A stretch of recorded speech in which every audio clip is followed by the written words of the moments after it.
And Roger Goodell and Jay-Z, they run Kendrick Lamar out here as the halftime show. And somehow they work the actor Samuel L. Jackson into the halftime show. And the halftime show is the most confusing, boring, deceptively angry thing we've ever seen.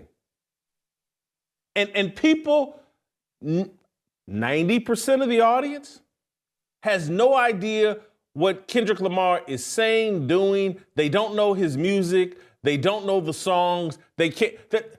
If you rewatch this halftime show and just think about halftime shows in the past, the reason you put a Michael Jackson out there, the reason you put a Janet Jackson, a Justin Timberlake, they have so many crossover, major songs that when they start to play them, the audience goes, "Oh, I remember that song." And they start screaming and clapping and like, "Oh, this takes me back.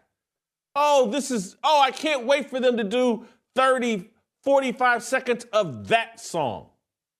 And so even when they had Snoop Dogg and Dr. Dre and 50 Cent and Mary J. Blige out there, their catalog of music, so pervasive, so many classic songs that, right or wrong, everybody has partied to at some point.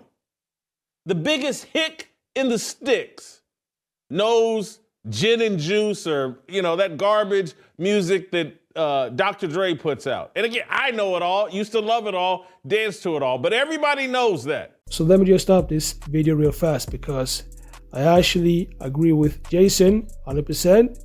I think that Kendrick Lamar, he lacked, stage presence. And I think that even Drake would have done a better job than Kendrick Lamar because Drake has more hits. So let's get back to the clip. But Kendrick Lamar,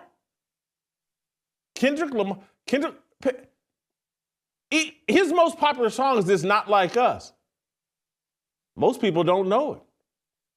It's a beef track between him and Drake. And yes, it's popular, but it hasn't been out there long enough to really cross over. And so they put this angry man and this angry song, Beef, front and center. And what Roger Goodell, through idiocy and through relying on the wrong people to help him, Troy Vincent and these other DEI woke folks that are within the NFL, they're counting on Roger Goodell being an idiot. And Roger Goodell is playing that role very well. Or maybe this is what NFL ownership wants. Maybe there's so much money on taking a dump on America and traditional sports fans. People didn't get it.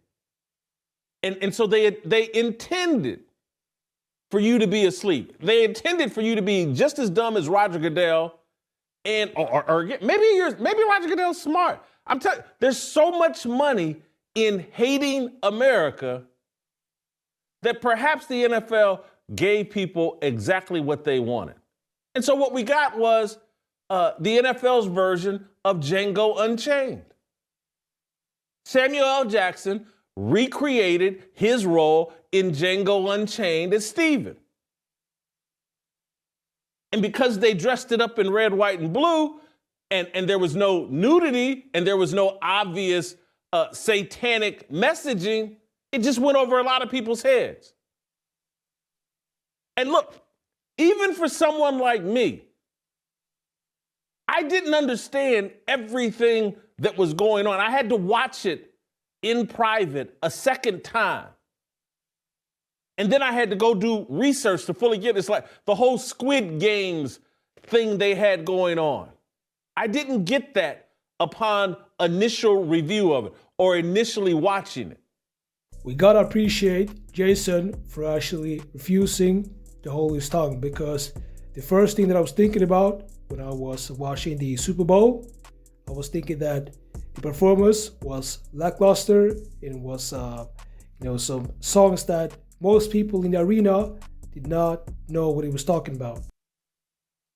But oh my God, did the NFL just get in everyone's face at halftime? 100 million people watching.